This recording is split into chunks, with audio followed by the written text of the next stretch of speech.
Donc moins d'un an pour réussir un concours national et je pense que EFM y est pour beaucoup dans tout ça. Bonjour tout le monde, dans cette petite vidéo je vais vous témoigner mon passage au concours du gardien de la paix avec l'aide de la formation EFM qui m'a été très utile au sein de ce concours. Donc pour me présenter assez rapidement, je m'appelle Nolan, j'ai 19 ans et je me suis inscrit chez EFM en mars 2025 et je me suis inscrit au concours gardien de la paix pour les épreuves de septembre 2025. Donc ça a été assez rapide dans le sens où je me suis inscrit en mars 2025 et qu'à l'heure d'aujourd'hui nous sommes en février 2026 et qu'il ne me reste plus que ma visite médicale à passer et je pense que je suis apte donc que je vais passer. Donc moins d'un an pour réussir un concours national et je pense que EFM y est pour beaucoup dans tout ça. Donc quel a été mon parcours? Faut savoir qu'avant de penser au concours gardien de la paix, j'ai fait un baccalauréat avec des spécialités scientifiques qui ont été mathématiques et biologie. Et suite à ce bac, je suis parti en licence de droit, chose qui m'a permis d'acquérir beaucoup de bases dans le domaine des cas pratiques et même une vaste culture générale sur tout ce qui concerne la justice et le droit. Donc ça m'a énormément aidé pour ce concours-là aussi. Donc comment se sont déroulées les épreuves, surtout pour moi? Il faut savoir que les épreuves écrites étaient le 23 septembre. Donc on a une série de plusieurs épreuves la même journée.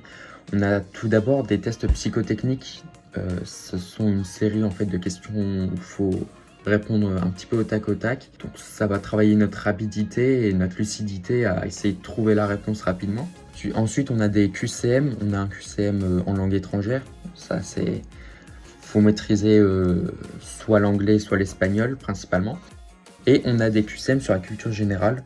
Donc moi je sais que la culture générale c'était pas non plus mon point fort. Je connaissais les sujets centrés sur la France, mais dans le monde, pas forcément. Et je sais que FM m'a énormément aidé là-dessus, j'y reviendrai un petit peu plus tard. Et ensuite, à cette suite d'épreuves, on avait des cas pratiques, on en avait 3 à résoudre. C'est simple, on a des documents, des questions, et grâce aux documents, il faut répondre aux questions avec une méthodologie bien précise. Suite à ces épreuves écrites, nous avions les épreuves sportives qui, pour moi, se sont déroulées fin novembre. Donc ça demande surtout une observation au niveau du cardio.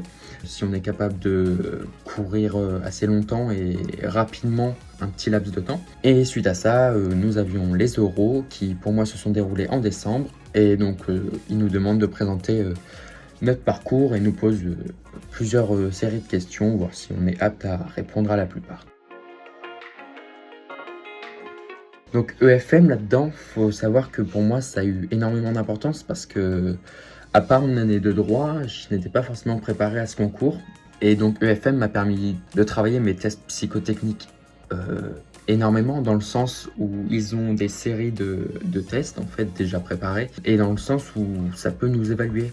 Et ça, pouvoir s'évaluer avant le concours, c'est très utile dans le sens où si on fait une série et qu'on voit que notre niveau est catastrophique, on sait que derrière on a des cours qui vont nous assurer plusieurs moyens mémotechniques, on va dire, de trouver les solutions. Donc on a plusieurs séries de tests et en fait ça m'a permis de pouvoir répondre à la plupart des questions au tac car j'en ai tellement fait que j'étais déjà préparé à répondre aux questions. Faut savoir que EFM aussi énormément aidé sur la culture générale. Ils ont un panel de sujets sur la culture générale assez fou dans le sens où c'est très développé mais ça fait pas du droit de gauche, ça va droit au but, c'est essentiel. Donc on a beaucoup d'informations mais elles sont toutes importantes. C'est pas dans le sens où ça va détailler des choses peu importantes, non, ça va droit au but en détaillant les choses importantes et ça permet en fait de connaître les sujets clés et importants.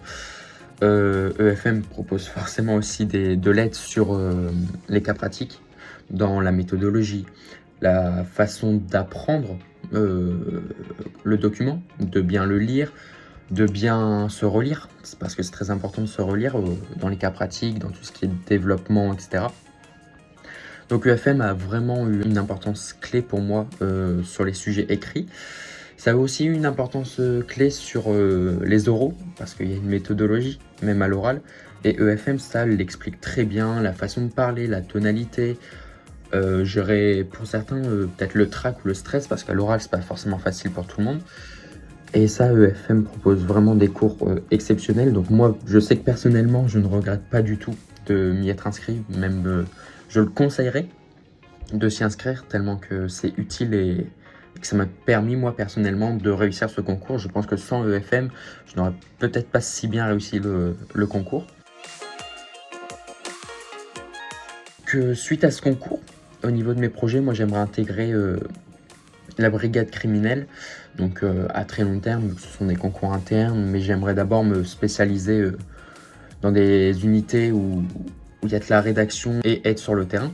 Donc par exemple la BAC ou des choses comme ça, qui vont être des unités d'intervention. Ça va pouvoir on va dire, déjà me montrer à petite dose comment se déroule la vie quotidienne de la brigade criminelle.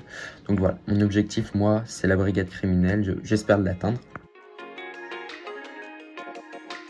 Et donc, si je peux vous donner quelques conseils, c'est au niveau des épreuves sportives. Si vous comptez vous inscrire, travaillez votre cardio le plus tôt possible. C'est pas quelque chose à mettre de côté, c'est vraiment très important pour les épreuves sportives. C'est apprendre à parler à l'oral, avoir une bonne tonalité, c'est aussi important, savoir parler, avoir une posture correcte, très important. Et tout ce qui est à l'écrit, vraiment étudier. Si vous avez la formation OFM, vous allez voir qu'en fait, ça va tellement dérouler tout droit que ça va être simple à apprendre. En dernier conseil, c'est vraiment de se donner à fond, c'est le plus important pour ce concours. Faut pas y aller les mains dans les poches, faut réviser. Je sais que moi personnellement, sur EFM, j'ai dû passer environ par semaine, on va dire, une dizaine d'heures facile. Sachant que je n'étais pas quelqu'un à l'école qui aime travailler 3 heures sur le même sujet. Mais là, comme c'est des sujets intéressants, en fait, je pouvais passer 2 heures par jour facilement sans voir l'heure passer. Donc voilà, moi c'est ce que je faisais. Je me faisais 5 jours dans la semaine à réviser 2 heures toutes les semaines, ou sauf pendant les vacances, je le faisais une semaine sur deux. Mais c'est travailler aussi constamment. C'est pas dire je travaille une semaine là, une semaine dans 4 semaines. C'est vraiment important d'avoir de la rigueur. Donc voilà, c'était les conseils que je pouvais vous donner et c'était mon témoignage sur le concours Gardien de la Paix avec la formation EFM.